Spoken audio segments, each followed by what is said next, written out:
Assalamualaikum warahmatullahi wabarakatuh. Semoga teman-teman semua selalu diberikan kesehatan, kelancaran dalam setiap urusan, dan dijauhkan dari segala hal yang buruk. Amin. Ya Robbal Alamin. Hari ini saya akan membagikan sebuah kisah yang penuh dengan drama dan pelajaran hidup. Cerita ini bukan hanya menyentuh hati, tapi juga membuka mata kita tentang arti ketulusan dan perjuangan. Tidak perlu berlama-lama lagi, mari kita mulai ceritanya. Pagi itu hujan turun deras sejak subuh, udara dingin menusuk hingga ke tulang. Jalanan licin, becek, dan kabut tipis mulai menutupi pandangan. Di sebuah gang kecil di pinggiran kota, terlihat seorang pria paruh baya, tengah tergesa-gesa, memakai jas hujan lusuhnya.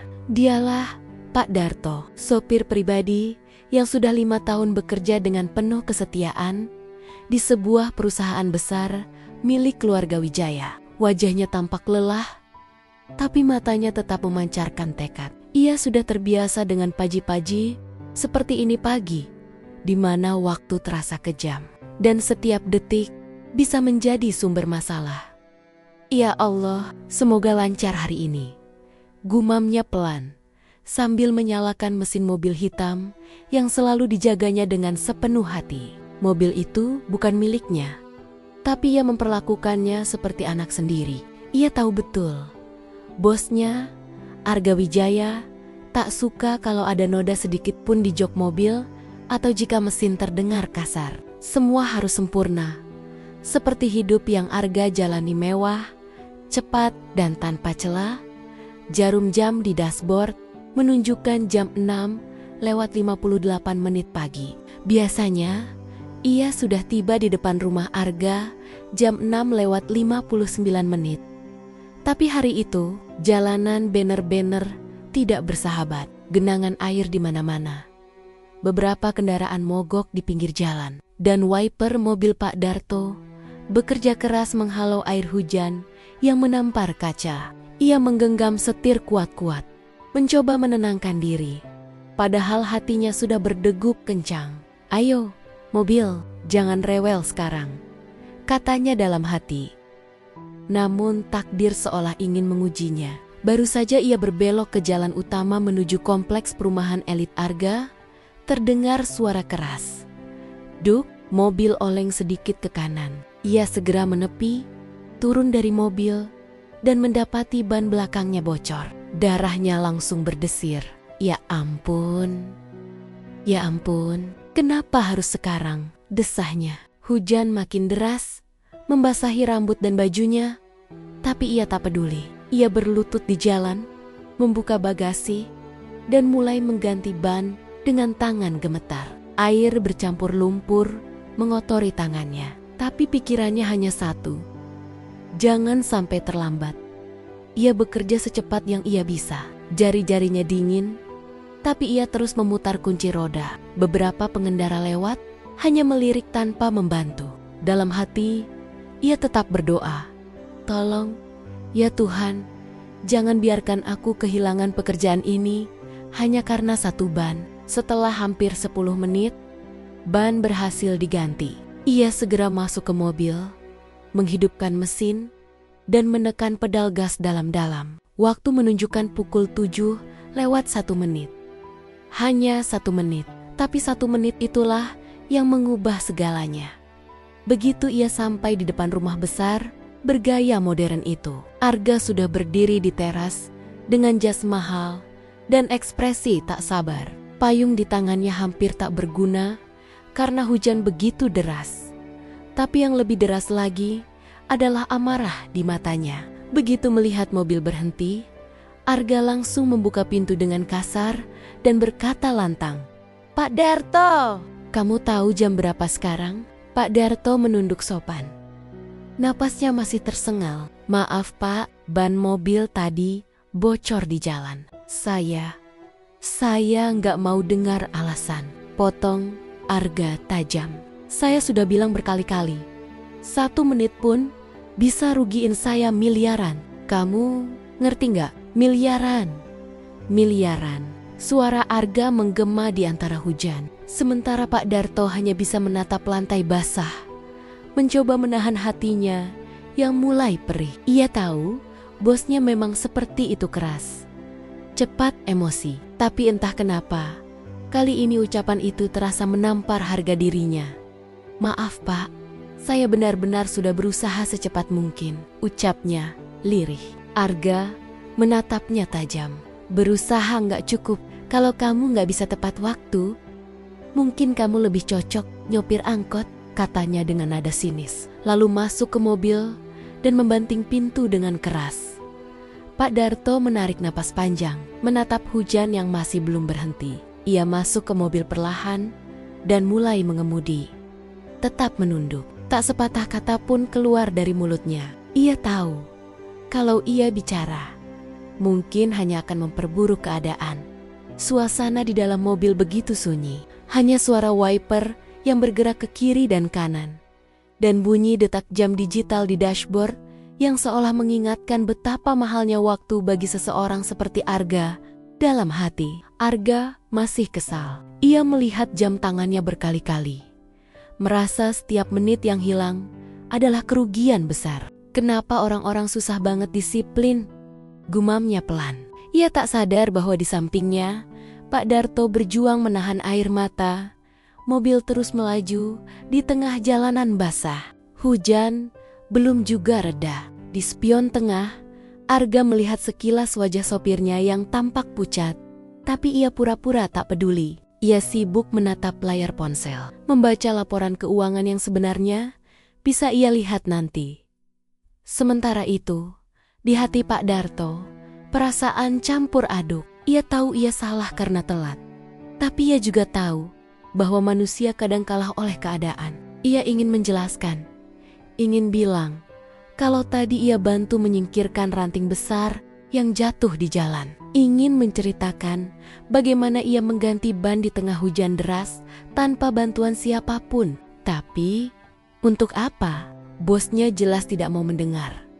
Mobil melaju cepat, menembus lalu lintas pagi yang padat. Kadang Arga memerintah singkat, "Lewat kanan Pak, cepat!" Atau, "Kenapa lambat banget?" Tapi tak pernah sekalipun ia mengucapkan terima kasih. Setibanya di kantor, Arga turun tanpa menoleh. Payungnya sudah disiapkan oleh satpam, dan ia langsung berjalan masuk tanpa sepatah kata. Pak Darto hanya memandanginya dari balik kemudi, lalu menghela napas panjang. Tangannya masih kotor oleh lumpur yang belum sempat ia bersihkan. Ia menatap ke kaca spion, melihat wajahnya sendiri lelaki setengah baya yang lelah, tapi tetap berusaha terlihat tegar.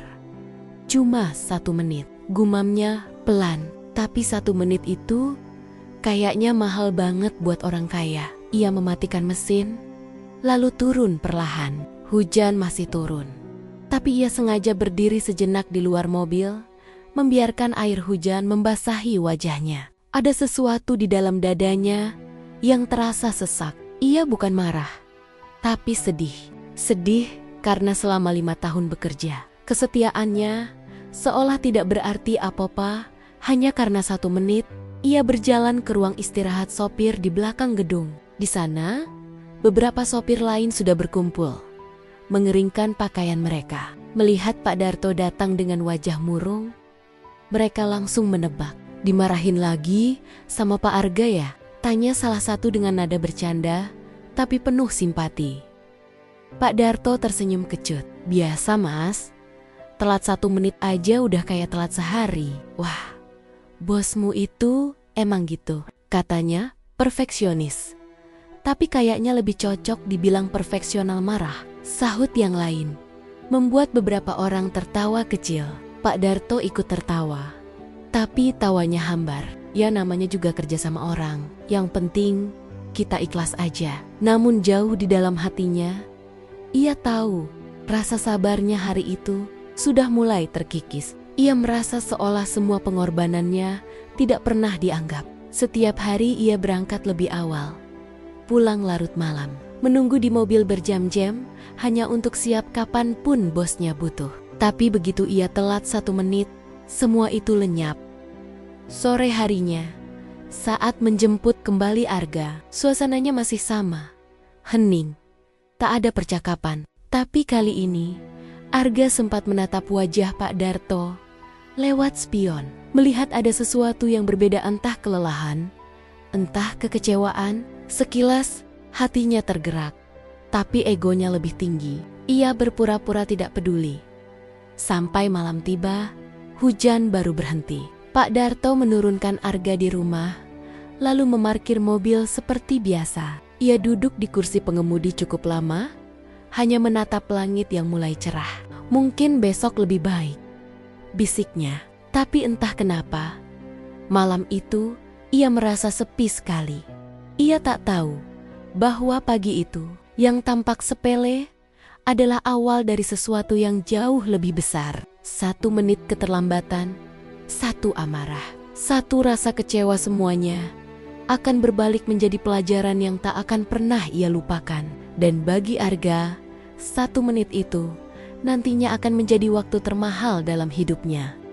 Sesampainya di kantor pagi itu, suasana masih diselimuti hujan yang belum juga reda. Gedung tinggi tempat Arga bekerja berdiri megah, dikelilingi taman rapi dan penjaga keamanan yang berdiri tegak di bawah payung besar. Mobil hitam yang dikendarai Pak Darto berhenti perlahan di depan lobi utama. Seperti biasa, Arga langsung turun tanpa sepatah kata, hanya menutup pintu dengan sedikit keras, lalu berjalan cepat masuk ke dalam gedung dengan langkah tegap.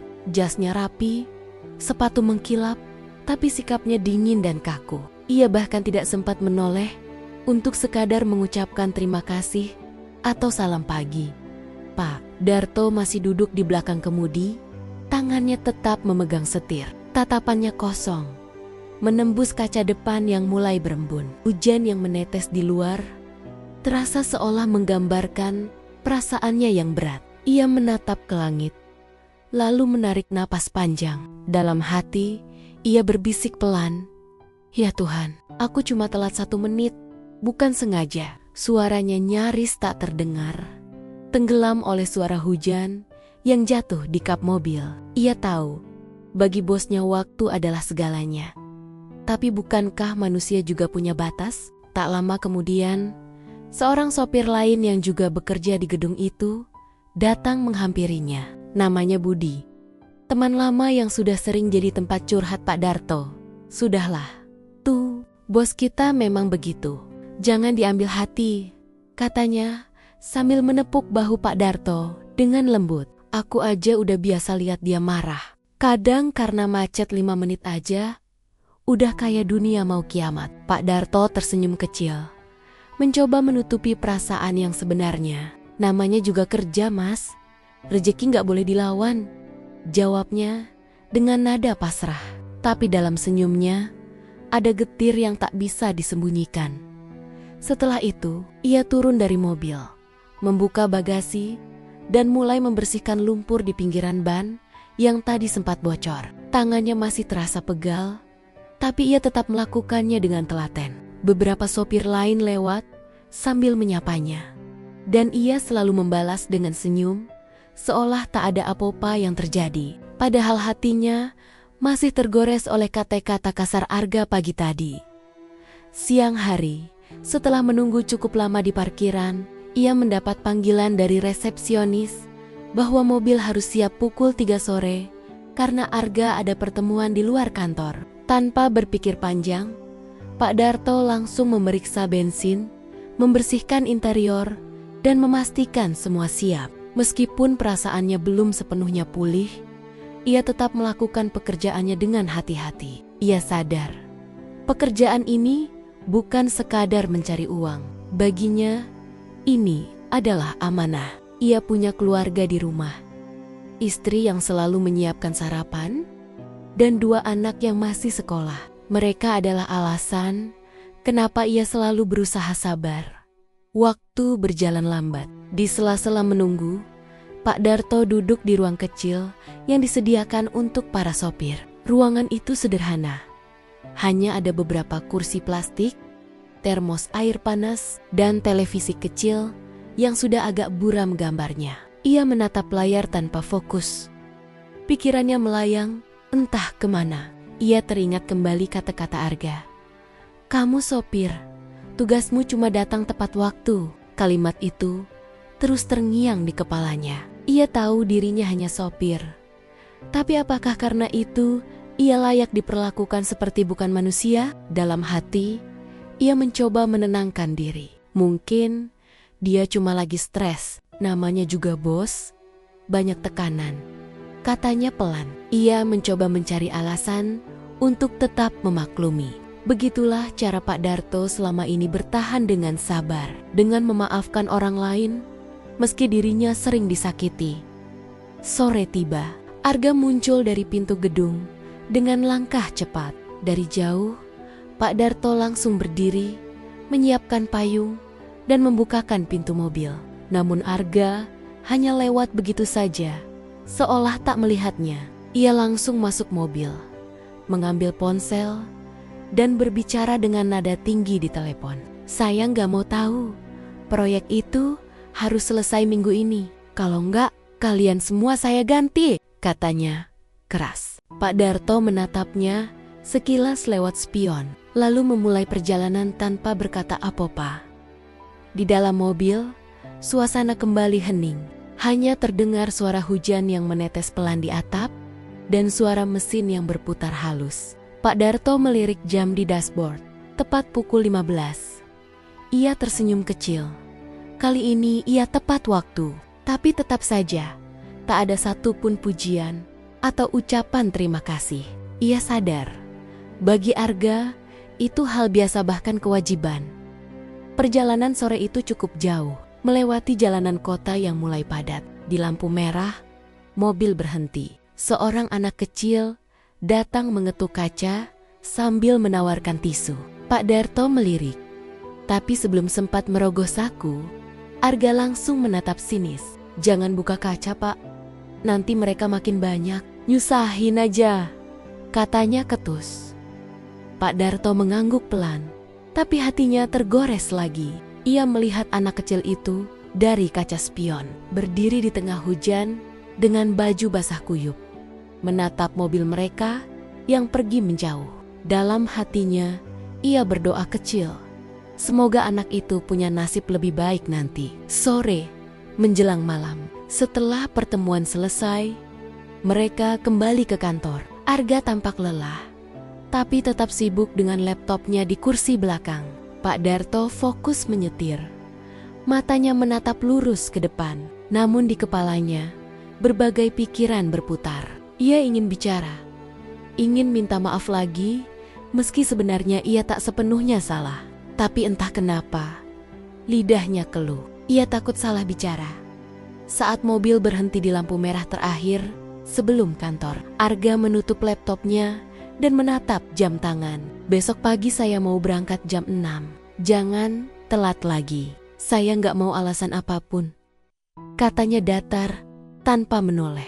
Pak Darto menjawab pelan, "Baik, Pak. Saya usahakan lebih awal." "Bukan usahakan, tapi pastikan," balas Arga singkat. Kalimat itu menusuk dalam, tapi Pak Darto tetap tersenyum. "Iya, Pak," jawabnya lagi. Tak ada nada kesal, hanya suara lembut yang menandakan ketulusan. Ia tahu, kadang orang seperti Arga tak butuh jawaban panjang. Cukup iya, cukup patuh. Tapi dalam hati, ia tetap memohon kepada Tuhan agar diberi kesabaran yang lebih besar. Setelah menurunkan Arga di rumah, Pak Darto kembali ke tempat parkir mobil di gedung karyawan. Ia duduk sejenak, menatap dashboard yang masih menyala. Lampu-lampu kota mulai berkedip di kejauhan, dan hujan perlahan berhenti. Di luar, udara menjadi dingin tapi tenang. Ia membuka termos, menuangkan sisa kopi hangat yang disiapkan istrinya tadi pagi. Rasanya sudah pahit, tapi menenangkan. Ia tersenyum kecil, lalu menatap ke kaca depan, memandangi bayangan dirinya. Sabar, tuh, sabar.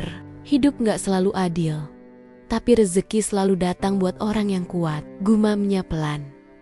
Malam itu, ia pulang ke rumah dengan langkah berat. Di rumah sederhana di pinggiran kota itu, istrinya sudah menunggu di depan pintu. "Gimana hari ini?" "Iya, lancar?" tanyanya sambil tersenyum. Pak Darto hanya mengangguk, tak ingin membuat istrinya khawatir. "Alhamdulillah, lancar mah, cuma capek dikit." Ia menaruh tas kecil di kursi, lalu duduk di lantai, menikmati teh hangat buatan istrinya. Anak bungsunya, Nisa, yang baru kelas 4 SD, datang menghampiri sambil membawa buku gambar. "Ayah, tadi Nisa, gambar mobil ayah. Nih, bagus nggak?" katanya, polos. Pak Darto tersenyum lebar melihat gambar sederhana itu. Sebuah mobil hitam besar dengan sopir kecil di dalamnya yang tersenyum. "Bagus banget, Nak. Mirip banget kayak mobil ayah," ujarnya sambil mengusap kepala anaknya dengan lembut. Malam itu, suasana rumah hangat. Istrinya bercerita tentang tetangga yang menikah. Anaknya bercanda sambil makan pisang goreng. Tapi di sela tawa itu, Pak Darto diam-diam memikirkan sesuatu. Ia ingin sekali membuat hidup keluarganya lebih baik. Tapi kadang rasanya dunia tidak berpihak pada orang seperti dirinya. Ia menatap wajah istrinya yang lelah, tapi sabar. Lalu menatap Anokenania yang tertawa tanpa beban. Di situ ia sadar, sabar bukan berarti diam tanpa luka, tapi tetap bertahan meski hati sering terluka. Malam semakin larut. Sebelum tidur, ia sempat menulis pesan kecil di kertas yang ditempel di pintu kulkas. "Berangkat jam 5. Jangan lupa bawa jas hujan." Ia tahu besok hujan mungkin turun lagi. Dan ia tak ingin terlambat. Ia ingin membuktikan bahwa ia bisa tepat waktu, bahwa dirinya bukan seperti yang dikatakan Arga. Dalam hati, ia masih menyimpan luka kecil dari kejadian pagi itu. Tapi ia memilih untuk tidak membiarkannya tumbuh menjadi kebencian. Ia lebih memilih sabar. Karena bagi orang seperti Pak Darto, sabar adalah satu-satunya kekuatan yang dimilikinya. Dan di balik kesabarannya yang tenang itu, diam-diam ada rasa malu yang dalam malu. Karena dimarahi di depan banyak orang. Malu karena dianggap gagal hanya karena 1 menit. Tapi ia tahu, Tuhan pasti melihat usahanya. Ketika akhirnya ia berbaring di kasur tipis di kamarnya, matanya perlahan terpejam sambil berdoa lirih, "Semoga besok lebih baik. Semoga bosku hatinya dilunakkan. Semoga aku bisa tetap sabar, ya Allah." Dan di luar sana, hujan yang tersisa menetes pelan di atap rumahnya, seolah ikut mengamini doanya yang tulus malam itu. Seminggu berlalu sejak pagi yang penuh amarah itu. Cuaca kali ini cerah. Langit biru tanpa awan, seolah hari menjanjikan ketenangan. Namun ketenangan itu tidak berlaku bagi Arga. Sejak ia membuka mata pagi itu, semuanya terasa tidak beres. Ia melihat jam tangannya, jam 6:59. Dan seperti biasa, mobil seharusnya sudah terparkir di depan rumahnya. Tapi hingga jarum jam bergeser ke angka 7:02, tak ada suara klakson lembut dari mobil hitam yang biasa menjemputnya. Ia berdiri di depan jendela, wajahnya menegang dengan nada jengkel. Arga menekan nomor ponsel Pak Darto. Sekali, 2 kali, 3 kali, tidak ada jawaban. Ia mulai kesal. "Dasar malas, telat lagi," umpatnya sambil melempar ponselnya ke sofa. Di kepalanya langsung muncul berbagai prasangka. Mungkin Pak Darto bangun kesiangan, mungkin ia sengaja memperlambat waktu karena masih sakit hati dimarahi minggu lalu. Ego Arga langsung mengambil alih pikirannya. Seperti biasa, ia merasa semua orang harus selalu siap menuruti kehendaknya. Ia berjalan mondar-mondir di ruang tamu dengan wajah kesal. "Ini udah lewat 5 menit. Apa susahnya datang tepat waktu?" Gerutunya lagi. Gerutunya lagi. Ia tidak menyadari bahwa yang ia anggap keterlambatan sepele bisa jadi karena alasan yang jauh lebih berat. Ia hanya berpikir soal jadwal rapat, soal investor yang harus ditemuinya jam 8. soal citra dirinya sebagai CO muda yang disiplin dan tak mau terlihat ceroboh. Baru saja ia hendak menekan nomor Pak Darto untuk keempat kalinya, pintu ruang tamu terbuka. Sekretaris pribadinya, Rani, masuk dengan wajah panik dan rambut agak berantakan. "Pak Arga," katanya dengan napas tersengal. Arga langsung menoleh dengan ekspresi marah yang belum sempat padam. "Kenapa, Rani? Mobil belum datang. Suruh Pak Darto ke sini sekarang juga." Suaranya meninggi. Namun Rani tetap berdiri di tempat, menunduk dalam.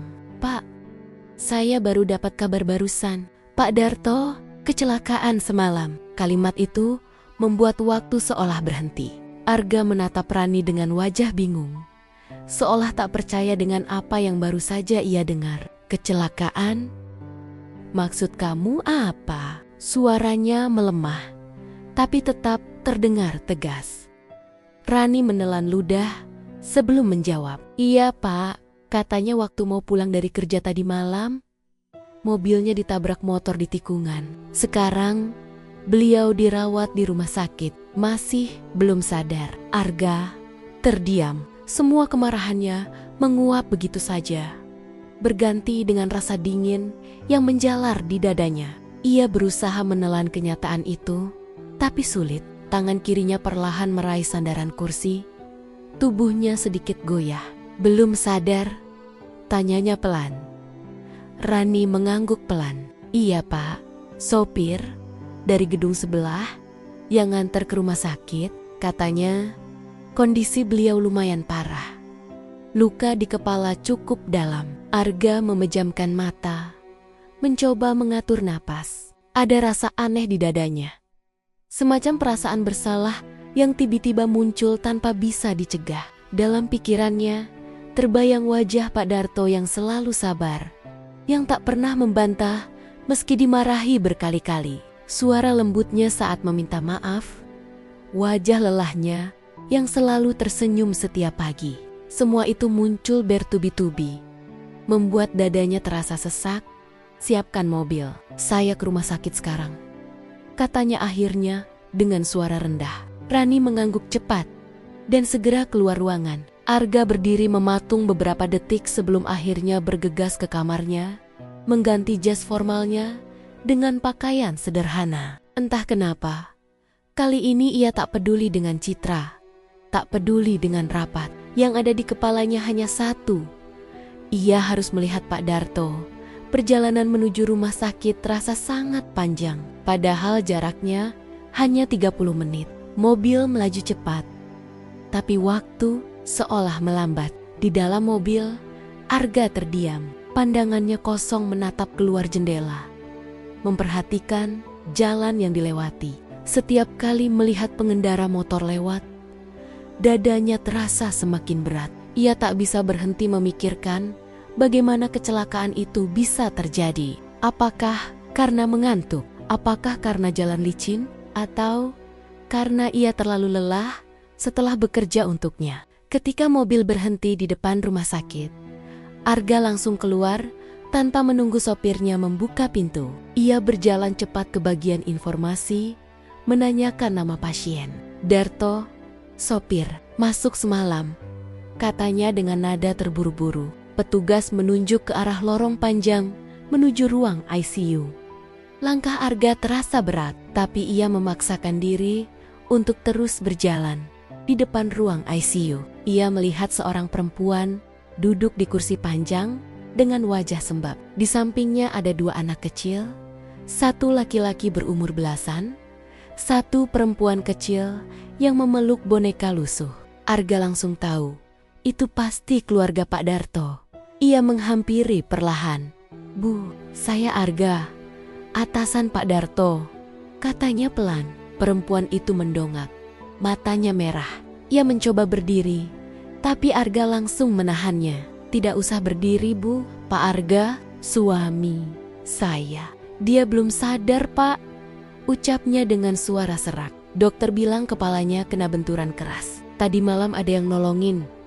Katanya dia masih sempat manggil nama anak saya sebelum pingsan." Arga menunduk. menatap lantai putih rumah sakit itu dengan tatapan kosong. Suara tangisan kecil anak perempuan di sebelahnya menembus hatinya. Ia menatap bocah itu yang sedang memeluk bonekanya erat. Bocah itu tiba-tiba menatap balik dan berkata lirih, "Om, ayah cuma kerja biar bisa beliin aku sepatu sekolah." Kalimat polos itu membuat tenggorokan Arga tercekat. Ia tak sanggup berkata apa-apa. Ada rasa perih yang begitu dalam menekan dadanya. Untuk pertama kalinya dalam hidupnya, ia merasa benar-benar kecil di hadapan seseorang yang selama ini ia anggap remeh. Dari balik kaca ruang ICU, ia bisa melihat tubuh Pak Darto terbaring lemah dengan perban di kepala dan selang infus di tangan. Mesin di samping tempat tidur berbunyi pelan, menandakan detak jantung yang masih bertahan. Arga menatapnya lama sekali. Dalam pikirannya, ia masih bisa mengingat dengan jelas bagaimana ia memarahi lelaki itu seminggu lalu hanya karena telat 1 menit. Ia bisa mendengar kembali suaranya sendiri yang kasar. 1 menit bisa rugiin saya miliaran. Kini, kalimat itu terasa seperti pisau yang menancap di dadanya sendiri. Ia duduk di kursi dekat pintu, diam, tanpa kata. Waktu berjalan begitu lambat. Suara langkah perawat yang berlalu lalang, bau antiseptik, dan cahaya lampu putih membuat semuanya terasa seperti mimpi buruk. Ia melihat istri Pak Darto menunduk sambil menggenggam tas kecil, mungkin berisi doa-doa dan harapan. Beberapa jam berlalu, tapi Arga masih di sana. Ia tidak peduli dengan panggilan telepon dari kantor, dengan pesan dari sekretarisnya soal rapat yang tertunda. Semua itu tiba-tiba tidak penting lagi. Yang ada hanya rasa bersalah yang terus tumbuh, makin lama makin berat. Menjelang sore, dokter keluar dari ruang ICU. Arga langsung berdiri. "Bagaimana, Dok?" tanyanya cepat. Dokter menatapnya, lalu berkata, "Kondisinya masih belum stabil, tapi untung tadi malam ada yang cepat menolong. Kalau tidak, mungkin sudah terlambat." Arga mengangguk pelan, lalu duduk kembali. Ia menatap Pak Darto dari balik kaca, lalu menghela napas panjang. "Kenapa aku gak pernah mau dengar penjelasanmu, Pak Darto?" gumamnya tanpa sadar. Ketika malam tiba, rumah sakit mulai sepi. Lampu lorong menyala redup, udara terasa dingin. Arga masih di sana, duduk di kursi yang sama. Istri Pak Darto sudah tertidur bersandar di bahu anaknya, sementara anak bungsunya memeluk boneka dan terlelap di pangkuan ibunya. Arga menatap mereka lama, lalu berdiri perlahan dan berjalan keluar ruangan. Di luar, ia menatap langit malam yang gelap tanpa bintang. Angin berhembus pelan, membawa aroma hujan sisa dari sore tadi. Untuk pertama kalinya, Arga merasakan sesuatu yang belum pernah ia rasakan selama ini. Penyesalan yang nyata. Ia sadar, selama ini ia terlalu sibuk mengejar kesempurnaan sampai lupa bahwa orang-orang di sekitarnya juga manusia, punya batas, punya rasa. Ia teringat bagaimana Pak Darto selalu datang paling awal, bagaimana ia sering menunggu berjam-jam di parkiran hanya untuk siap saat dibutuhkan. Ia bahkan ingat bagaimana Pak Darto sering menyiapkan air mineral dingin di mobil tanpa pernah diminta. Semua kebaikan kecil itu kini muncul satu persatu di kepalanya, menghantam egonya yang selama ini ia banggakan. Malam itu, Arga tidak pulang. Ia memilih duduk di ruang tunggu rumah sakit, menatap kosong ke arah lorong yang menuju ICU. Ia tak tahu harus berkata apa, tapi hatinya tahu satu hal. Ia ingin menebus semua kesalahannya. Namun, bagaimana menebus sesuatu yang sudah terlanjur menyakiti? Ketika akhirnya ia memejamkan mata sejenak, suara lembut dari perawat terdengar di telinganya. "Pak, pasien mulai ada respon." Tadi, jarinya sempat bergerak. Arga langsung berdiri. Ia menatap ke arah ruang ICU dengan mata yang sedikit berkaca. "Syukurlah," katanya lirik. Ia merasa dadanya sedikit lega. Meski masih berat, dalam hati, Ia berjanji, kalau Tuhan memberi kesempatan kedua untuk Pak Darto, ia akan berubah. Ia akan berhenti melihat orang dari status atau waktu.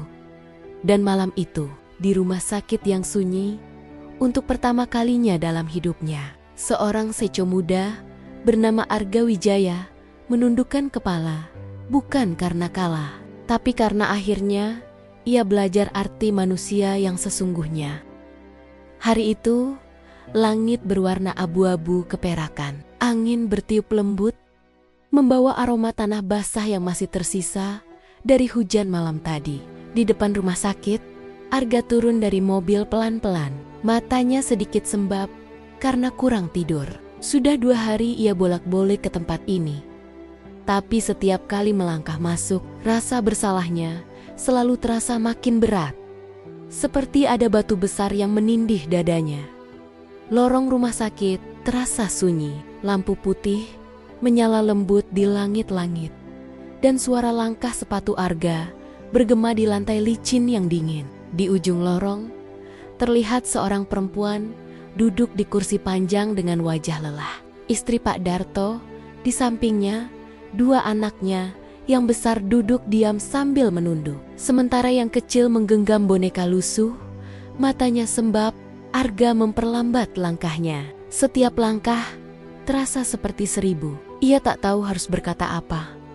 Tapi hatinya tahu ia harus datang. Ketika jaraknya tinggal beberapa langkah, bocah kecil itu menatapnya. Wajahnya polos, tapi penuh kesedihan yang belum seharusnya dimiliki anak sekecil itu. "Om," panggil bocah itu pelan. Suaranya lirih, tapi jelas terdengar. Arga menatap balik, kaget sekaligus gugup. Anak itu melanjutkan, "Om, ayah cuma kerja, biar bisa beliin aku sepatu sekolah." Kalimat sederhana itu menghantam Arga seperti palu besar yang menghantam kepalanya.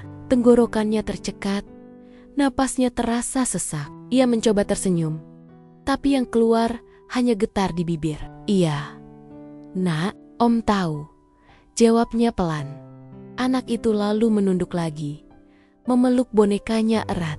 Istri Pak Darto menatap Arga dengan mata merah yang tampak letih. Ia tidak berkata apa-apa, hanya menunduk sambil menyeka air mata yang menetes perlahan. Arga berdiri di sana, diam. Ia merasa seperti orang asing di tempat yang seharusnya sudah akrab dengannya. Seorang bos yang selama ini hanya melihat bawahannya sebagai angka dan jadwal, bukan manusia dengan hati dan keluarga. Perlahan ia melangkah mendekati kaca ruang ICU dari balik jendela. Tubuh Pak Darto masih terbaring lemah di atas ranjang. Kepala dan lengannya penuh perban. Dadanya naik turun perlahan, mengikuti ritme alat bantu pernapasan. Di sekitar tubuhnya, kabel dan selang menjulur ke berbagai arah. Arga menatapnya lama sekali. Dalam hatinya, perasaan bersalah yang sudah lama menumpuk meledak tanpa bisa ditahan lagi. Ia ingat jelas bagaimana seminggu lalu ia membentak Pak Darto di depan rumahnya hanya karena telat 1 menit. 1 menit yang ia pikir akan merugikannya. Tapi kini 1 menit itu justru menjadi pelajaran paling besar dalam hidupnya. Ia mengingat setiap kata kasarnya, setiap tatapan sinis yang ia lemparkan, dan setiap kali Pak Darto menunduk tanpa membalas sepatah kata pun, Arga menunduk, menatap lantai. "Aku salah, Pak Darto," bisiknya tanpa sadar. Ia berkata begitu pelan, tapi setiap kata terasa berat. "Aku marah karena waktu. Padahal aku nggak tahu, waktu yang aku buang buat marah itu lebih berharga dari apapun." Tangannya mengepal, tapi tubuhnya gemetar. Ia ingin masuk, ingin bicara langsung, tapi tak bisa. Dokter sudah melarang siapapun masuk kecuali keluarga. Jadi ia hanya bisa menatap dari balik kaca, menyesali semua yang sudah terucap dan tak bisa diulang. Sore itu, istri Pak Darto memanggilnya pelan. "Pak Arga." Suaranya lembut, tapi terdengar letih. Arga menoleh cepat, lalu menghampiri. "Iya, Bu, saya mau ucap terima kasih. Bapak sudah bantu biaya rumah sakit. Kalau enggak, saya nggak tahu harus bagaimana, katanya sambil menunduk. Arga menggeleng cepat. Bu, jangan begitu. Itu sudah seharusnya. Saya yang seharusnya minta maaf. Perempuan itu tersenyum samar, tapi matanya kembali berkaca. Saya tahu, suami saya itu pekerja keras, Pak. Kadang dia terlalu takut bikin orang kecewa. Malam waktu dia kecelakaan itu, dia masih sempat mampir ke bengkel. Katanya ban mobil kantor sempat bocor. Dia nggak mau ngerepotin orang lain. Dia benar-benar jaga mobil itu seperti mobilnya sendiri. Arga terdiam. Ia menatap ke arah ruang ICU lagi. Kini hatinya benar-benar remuk. Ia tak bisa membayangkan bagaimana seseorang yang begitu sederhana, begitu tulus, bisa tetap bertanggung jawab bahkan di saat kesulitan. Dalam hati, Arga mulai berbicara sendiri. Selama ini aku cuma lihat angka, waktu, dan hasil. Tapi Pak Darto lihat tanggung jawab, kerja keras, dan hati. Bedanya di situ. Waktu berjalan lambat, malam mulai turun, dan lorong rumah sakit menjadi lebih sunyi. Anak-anak Pak Darto tertidur di kursi panjang, sementara istrinya masih menatap suaminya dari balik kaca. Arga duduk di kursi seberang, diam tanpa bicara. Tapi pikirannya terus berputar, menggali setiap kenangan kecil yang dulu ia abaikan.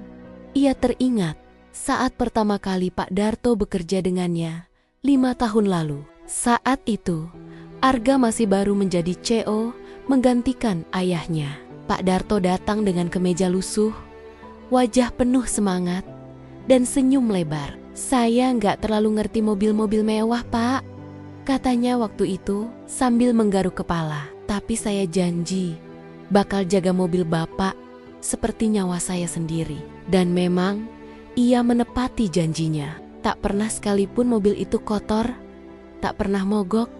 Bahkan meski hujan deras, ia tetap datang menjemput lebih awal. Tapi Arga tidak pernah benar-benar menghargai itu. Ia menganggapnya biasa, normal, padahal tidak ada yang benar-benar biasa dari kerja keras seseorang.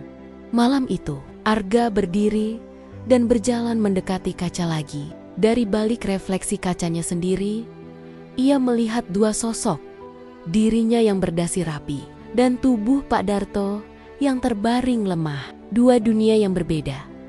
Satu terlalu sombong dengan waktu, satu terlalu sabar dengan kehidupan. Dan sekarang, keduanya terhubung oleh rasa bersalah yang dalam. Ketika jam menunjukkan pukul 10 malam, seorang perawat keluar dari ruang ICU. Keluarga pasien, panggilnya pelan. Istri Pak Darto berdiri cepat. Arga ikut mendekat. Pasien sempat sadar sebentar, kata perawat itu. Dia lemah sekali. Tapi dia sempat bilang nama seseorang, Pak Arga. Arga menatap perawat itu dengan mata melebar. Dia nyebut nama saya? Tanyanya, hampir tak percaya. Perawat itu mengangguk. Iya, tapi cuma sebentar. Setelah itu, beliau tertidur lagi. Sepertinya dia ingin bertemu. Arga menelan ludah. Tenggorokannya terasa kering. Ia berdiri kaku di tempat.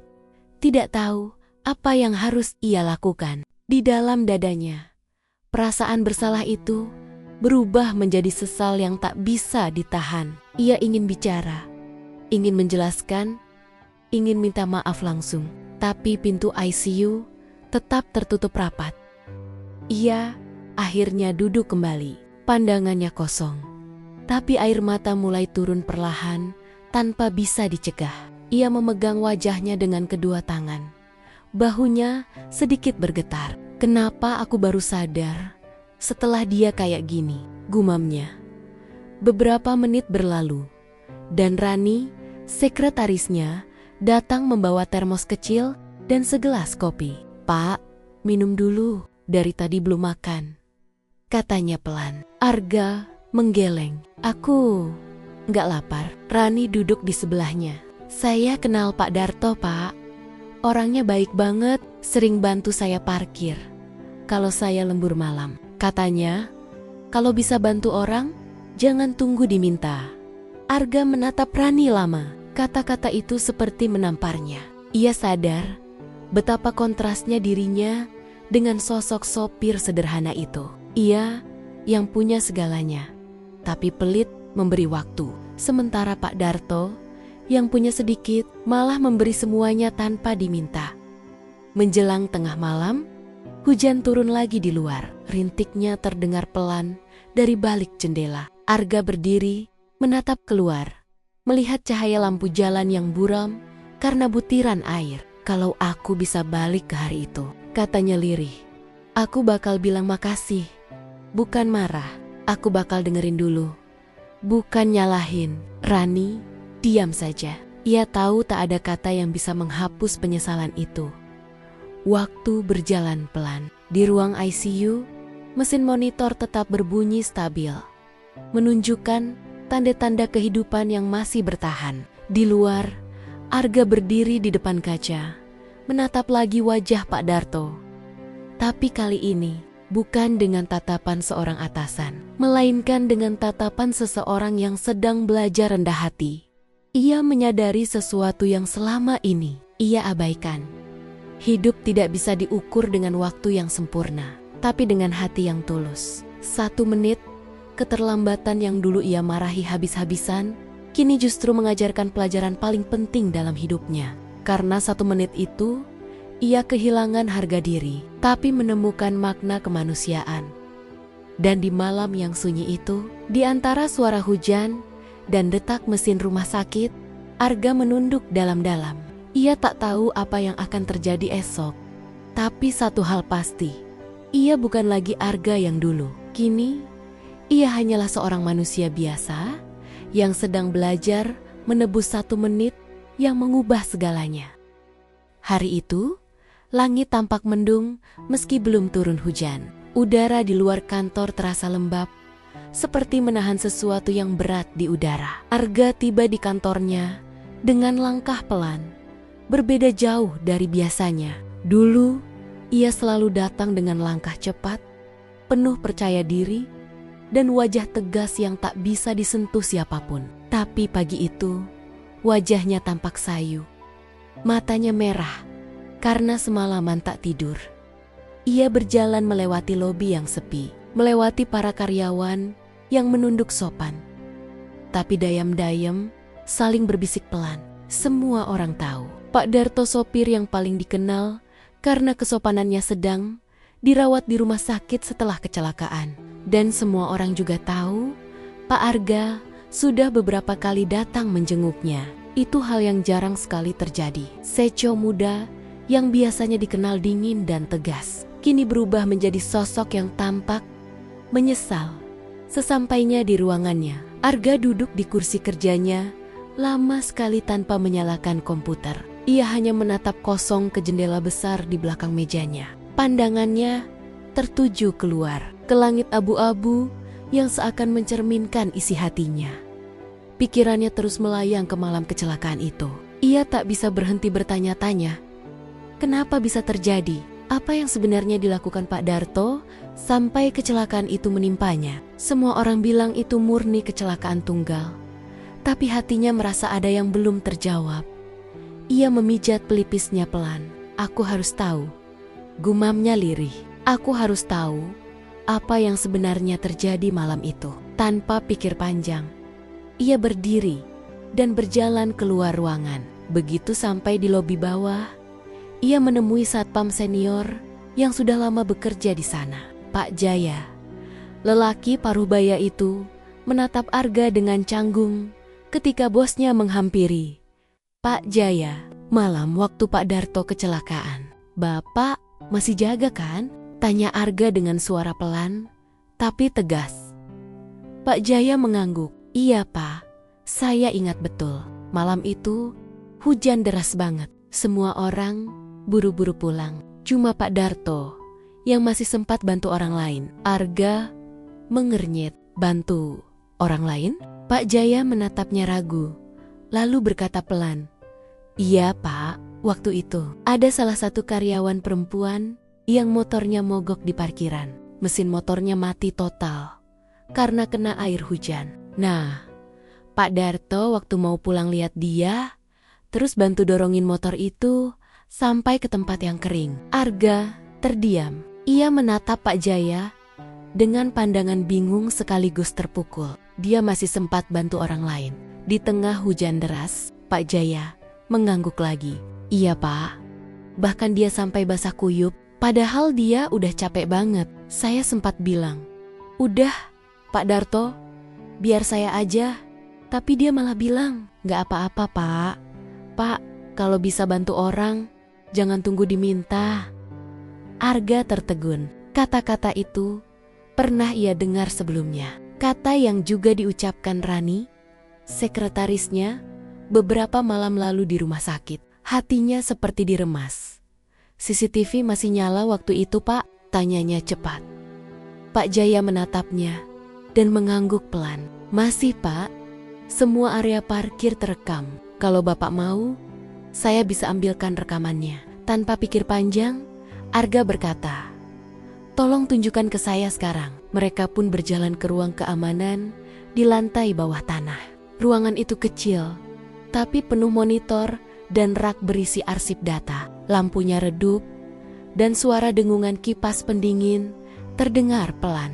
Pak Jaya membuka laci, mengambil sebuah hard disk eksternal, lalu menghubungkannya ke komputer tua di pojok ruangan. Beberapa menit berlalu dalam keheningan. Arga berdiri di belakangnya, menatap layar dengan mata tajam, tapi penuh kegelisahan. Ketika rekaman malam itu mulai diputar, suara hujan terdengar samar melalui mikrofon CCTV. Gambar hitam putih menunjukkan area parkiran kantor yang sepi. Basah oleh hujan deras, terlihat sosok seseorang yang berjalan cepat dengan payung kecil di tangan. Jelas itu Pak Darto. Ia baru keluar dari gedung, mengenakan jaket tipis yang sudah mulai basah. Lalu, dari sisi lain, muncul seorang perempuan muda karyawan perusahaan yang tampak panik karena motornya tidak mau menyala. Di layar, terlihat jelas bagaimana Pak Darto menutup payungnya dan berlari kecil menghampiri perempuan itu. Ia bicara sebentar, lalu mulai membantu mendorong motor ke tempat yang lebih kering. Hujan makin deras, tapi ia terus berusaha menyalakan motor itu. Berjongkok, memeriksa busi, lalu menepuk bahu si perempuan sambil tersenyum. Arga menatap layar itu tanpa berkedip. Dadanya terasa sesak. Ia bisa melihat sendiri bagaimana kesederhanaan dan ketulusan seorang sopir seperti Pak Darto memancar jelas, bahkan lewat rekaman hitam putih yang bergetar. Setelah beberapa menit, motor akhirnya bisa dinyalakan. Si karyawan perempuan menunduk, mungkin berterima kasih. Sementara Pak Darto hanya tertawa kecil, melambaikan tangan, lalu berjalan cepat ke arah parkiran mobil. Arga memperhatikan dengan seksama. Rekaman menunjukkan Pak Darto menyalakan mesin mobil, lalu keluar dari gerbang. Tapi di detik-detik terakhir, sebelum layar berganti ke kamera berikutnya, Arga memperhatikan sesuatu. Pak Jaya, mundurin dikit. Di sini, katanya cepat. Pak Jaya menggeser rekaman beberapa detik ke belakang. Arga menunjuk layar. Itu. Apa itu? Di pojok kamera, tampak mobil putih lain yang mengebut keluar dari area kantor tanpa memperhatikan arah. Mobil itu melintas hanya beberapa detik setelah Pak Darto keluar dari gerbang. Arga mengernyit. Itu mobil siapa? Pak Jaya menatap monitor lama itu, lalu berkata pelan, kalau saya nggak salah, itu mobil salah satu rekan bisnis Bapak yang waktu itu masih lembur di lantai ketiga. Mereka pulang bareng sekitar jam segitu juga. Arga diam lama, pikirannya mulai menyambung satu persatu. Jadi, kemungkinan mobil itu yang bikin kecelakaan? Pak Jaya menelan ludah. Saya nggak bisa bilang pasti, Pak. Tapi, kalau dilihat dari arah dan waktu rekamannya, kemungkinan besar iya. Mobil itu ngebut banget. Dan di CCTV luar, beberapa detik kemudian, kelihatan lampu remnya nyala mendadak sebelum belok ke arah jalan besar. Mungkin kaget. Arga menutup mulutnya dengan tangan. Ya Tuhan, gumamnya pelan. Ia menyandarkan tubuhnya di kursi, menatap layar itu tanpa bicara. Air matanya tiba-tiba menetes tanpa ia sadari. Ia melihat lagi wajah Pak Darto dalam rekaman, wajah yang basah kuyup tapi tetap tersenyum. Wajah orang yang tulus membantu tanpa pamrih. Bahkan di tengah hujan dan kelelahan, Arga tak kuat lagi. Ia memalingkan wajah, menutup matanya dengan tangan. Air mata yang selama ini ia tahan, akhirnya pecah begitu saja. Dia bukan cuma telat waktu itu. Dia orang baik yang aku salahin tanpa alasan, katanya dengan suara bergetar. Pak Jaya menunduk diam, ikut terharu. Pak Darto itu memang orangnya begitu, Pak. Selalu bantu orang, meskipun kadang dia sendiri yang susah. Arga mengusap wajahnya, menarik napas panjang. Aku mau salinan rekaman ini, katanya lirih. Aku mau simpan. Pak Jaya mengangguk cepat. Baik Pak, saya salin sekarang. Sementara proses penyalinan berlangsung, Arga berdiri di depan layar CCTV itu lama sekali. Ia terus memandangi rekaman itu berulang-ulang, seakan belum puas, seakan masih ingin memastikan bahwa apa yang ia lihat benar-benar terjadi. Ia menyadari malam itu Pak Darto bukan telat atau ceroboh. Ia berhenti karena sedang menolong orang lain. Dan mungkin karena itulah ia berada di tempat dan waktu yang salah, bertemu dengan nasib nahas yang merenggutnya dari hidup.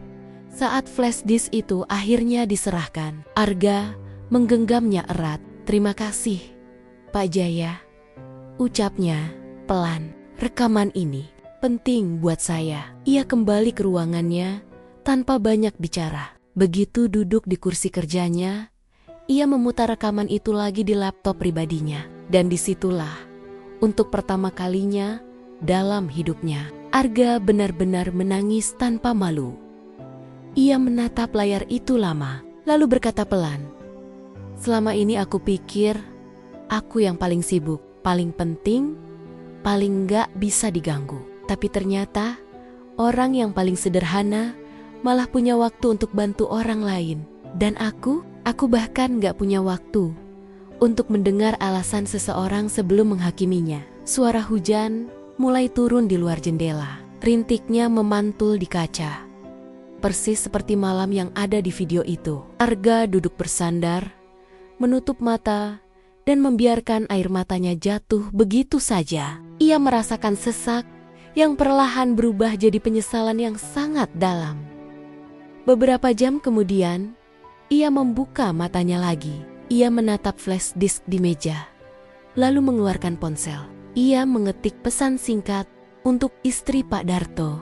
Bu, saya sudah tahu apa yang terjadi malam itu. Saya mau datang malam ini. Ada sesuatu yang harus saya sampaikan. Jari-jarinya gemetar saat mengetik.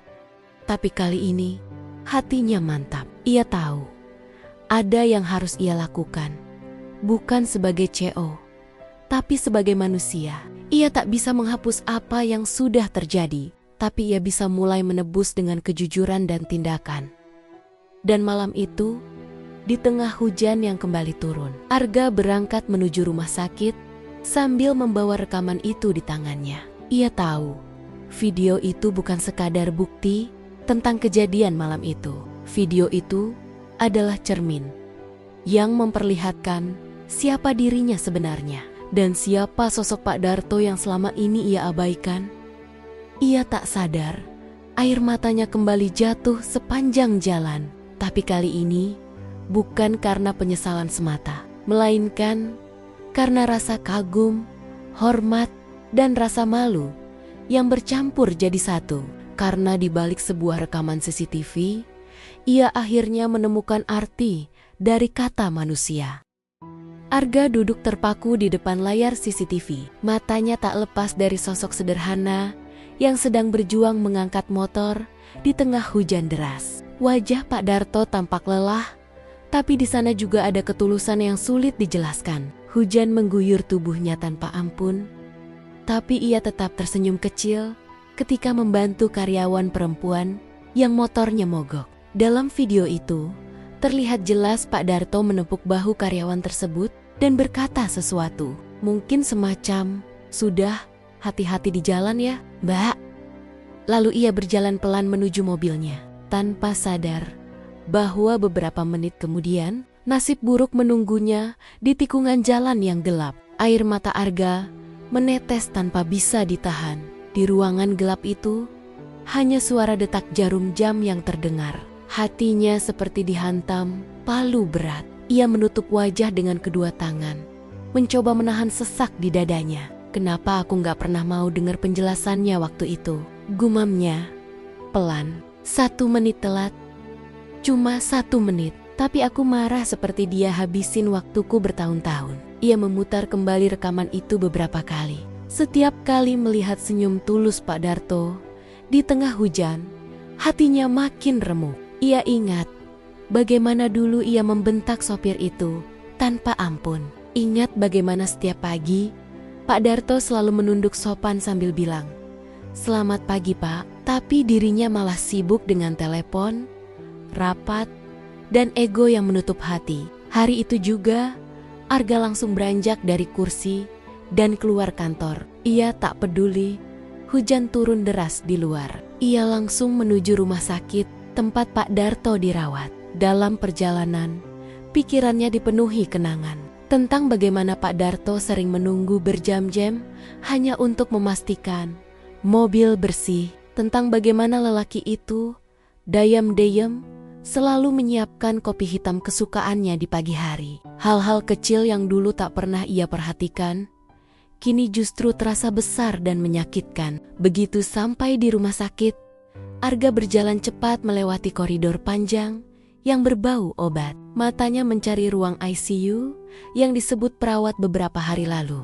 Di sana, ia melihat istri Pak Darto duduk di kursi plastik, masih mengenakan kerudung sederhana, wajahnya pucat, tapi tetap berusaha tersenyum saat melihat Arga datang. "Pak Arga," katanya lirih. "Terima kasih sudah datang." Arga menunduk hormat. "Saya yang seharusnya minta maaf, Bu.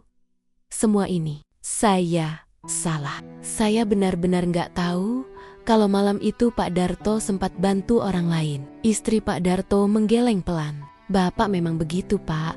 Dari dulu kalau lihat orang susah, pasti berhenti." Dia nggak pernah bisa tinggal diam. Suaranya bergetar.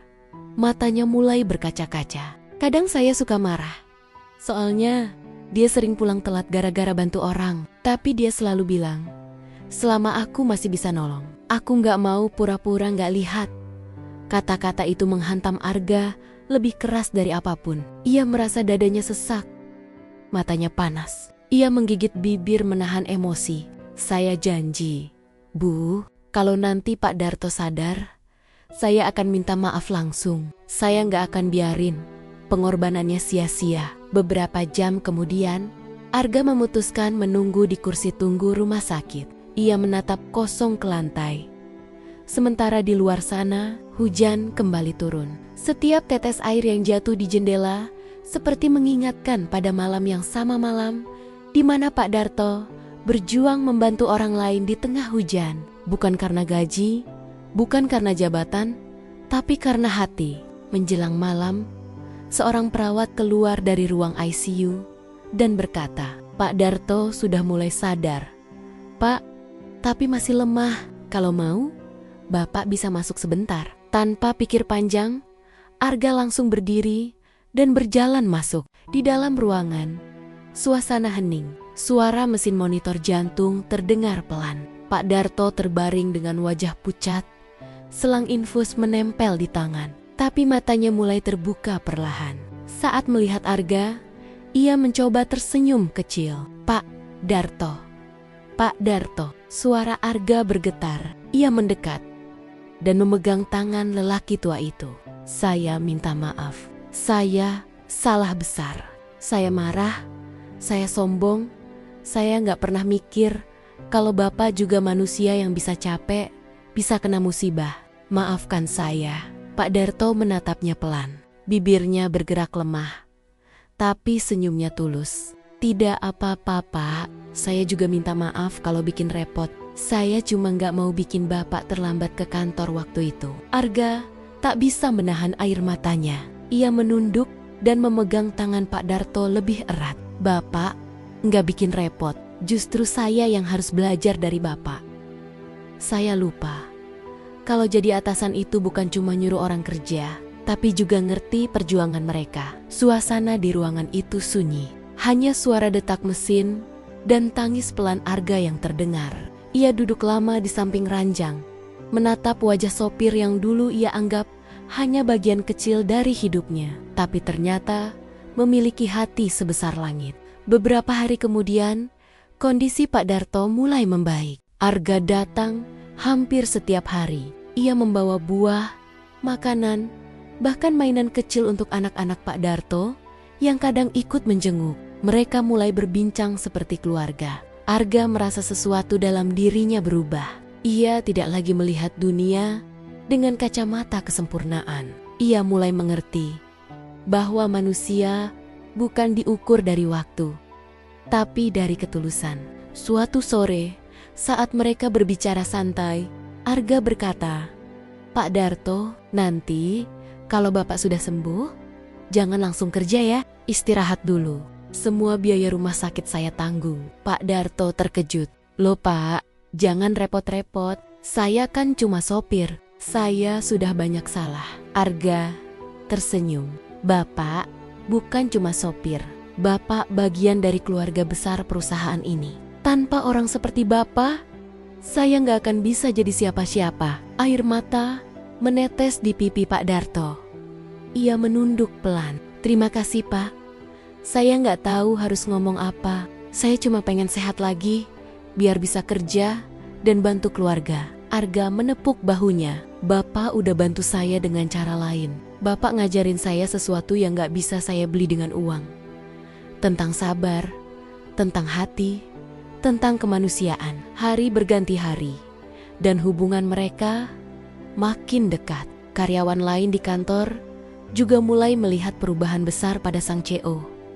Arga yang dulu dikenal keras dan angkuh, kini jadi lebih ramah, sering tersenyum, bahkan sering turun langsung ngobrol dengan karyawan kecil. Ia mulai menghargai waktu, tapi juga menghargai orang di balik waktu itu.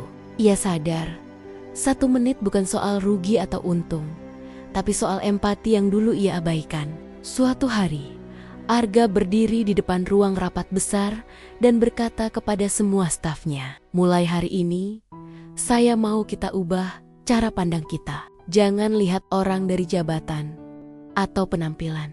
Lihat dari niat dan kerja kerasnya. Karena saya sendiri sudah belajar, orang yang paling sederhana bisa punya hati paling luar biasa." Semua orang terdiam mendengar kata-katanya. Beberapa bahkan meneteskan air mata. Mereka tahu, kata-kata itu lahir dari penyesalan yang tulus. Sore itu, sebelum pulang, Arga berjalan ke parkiran. Ia menatap ke arah mobil yang biasa dikemudikan Pak Darto, masih terparkir rapi di pojok. Ia tersenyum kecil dan berkata dalam hati, "Terima kasih, Pak Darto. Karena 1 menit itu, saya belajar tentang seumur hidup." Langit sore tampak indah. Cahaya matahari menembus awan tipis, seperti memberi isyarat bahwa setiap penyesalan bisa jadi awal dari perubahan. Arga menatap ke atas dan menghela napas panjang. Dalam hati ia tahu, kisah ini belum selesai. Tapi untuk pertama kalinya dalam hidup, ia merasa damai karena akhirnya ia menemukan arti sesungguhnya dari sebuah kesalahan kecil yang membawa pelajaran besar. Pagi itu, suasana di aula utama perusahaan terasa berbeda dari biasanya. Semua karyawan telah berkumpul, mengenakan pakaian rapi, dan tampak penasaran dengan acara mendadak yang diumumkan semalam oleh CEO mereka. Arga, di depan ruangan, berdiri sebuah podium dengan layar besar di belakangnya, menampilkan tulisan sederhana namun penuh makna. Belajar dari hati. Tak lama kemudian, Arga masuk dengan langkah tenang. Tak seperti biasanya, ia tidak mengenakan jas mahal atau dasi yang kaku. Hanya kemeja putih polos dan celana hitam sederhana. Wajahnya tampak lebih lembut, lebih bersahaja. Semua orang yang melihatnya seolah tahu ada perubahan besar yang sudah terjadi dalam dirinya. Setelah mikrofon dinyalakan, Arga berdiri di depan para karyawan dan menatap satu persatu wajah mereka. "Selamat pagi, semuanya," ucapnya dengan suara tenang. Semua karyawan menjawab serempak, tapi suasana tetap hening. Seolah mereka tahu akan ada sesuatu yang penting disampaikan hari ini. "Saya ingin memulai pagi ini dengan mengucapkan terima kasih," kata Arga pelan. "Terima kasih kepada seluruh karyawan yang selama ini bekerja keras, yang seringkali tidak terlihat tapi sangat berarti. Termasuk seseorang yang hari ini telah memberi saya pelajaran berharga tentang arti waktu, kesabaran, dan kemanusiaan." Beberapa karyawan saling berbisik, bertanya-tanya siapa yang dimaksud. Arga lalu menatap ke arah deretan kursi belakang, di mana sosok sederhana berdiri dengan wajah malu-malu. Itu adalah Pak Darto. Tubuhnya sudah jauh lebih sehat, meski bekas luka di kepala masih terlihat samar. Ia mengenakan kemeja biru tua, dasi abu-abu yang tampak sedikit miring, dan senyum gugup di wajahnya. Arga memanggilnya ke depan. Semua mata tertuju pada keduanya. Langkah Pak Darto pelan tapi pasti. Dan ketika ia sampai di panggung, Arga langsung menyambutnya dengan jabatan tangan hangat. "Bapak Darto," katanya dengan suara yang sedikit bergetar. "Saya berdiri di sini hari ini bukan sebagai atasan Bapak, tapi sebagai seseorang yang belajar banyak dari kesalahan sendiri." Ruangan mendadak sunyi. Tak ada yang bersuara. Arga melanjutkan, "Beberapa waktu lalu, saya pernah marah besar hanya karena Bapak datang telat 1 menit. 1 menit yang saya pikir bisa merugikan perusahaan. Tapi ternyata 1 menit itu justru membuka mata saya tentang apa arti menghargai manusia. Saya menyesal, sangat menyesal.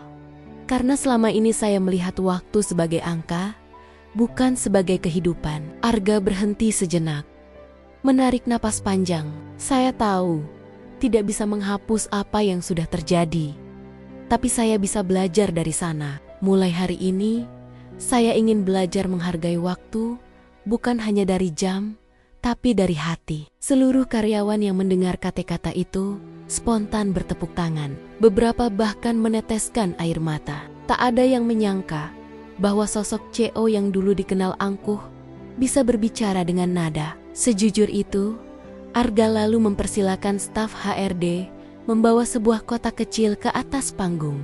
Ia membuka kotak itu dan mengeluarkan sebuah plakat kayu berlapis kaca dengan tulisan, "Penghargaan khusus, ketulusan dan dedikasi untuk Pak Darto yang telah mengajarkan arti waktu dan kemanusiaan." Tangannya gemetar saat menyerahkan penghargaan itu ke Pak Darto.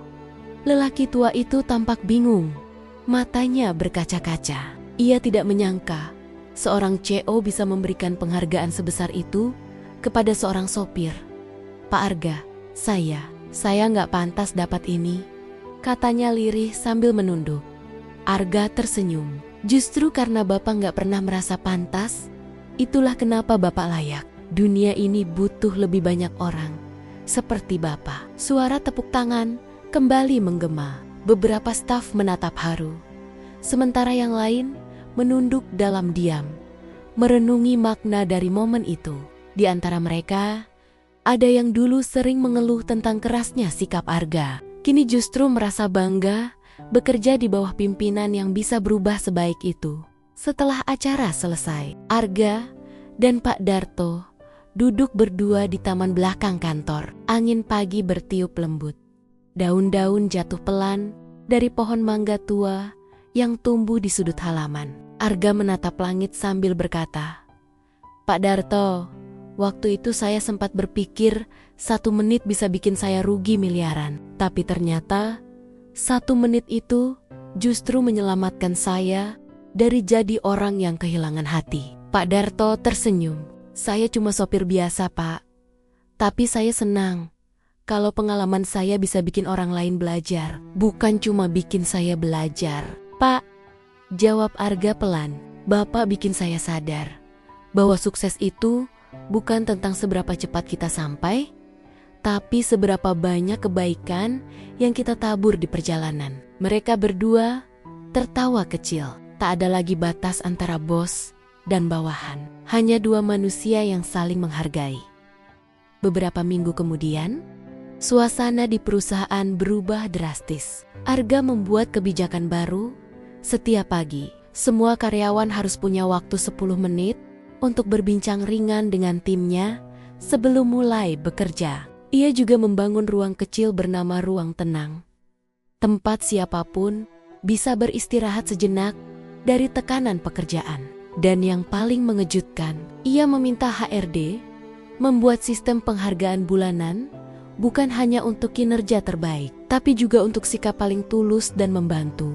Banyak yang terinspirasi. Para manajer mulai memperlakukan staf dengan lebih manusiawi. Para sopir, satpam, dan petugas kebersihan yang dulu sering diabaikan, kini lebih dihormati. Perusahaan itu tidak hanya tumbuh secara finansial, tapi juga secara moral.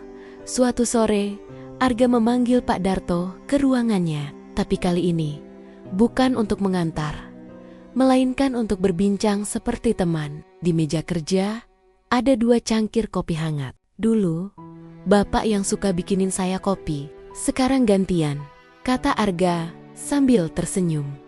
Pak Darto tertawa kecil. Kalau kopinya enak, nanti saya kasih nilai 10, Pak. Arga tertawa juga.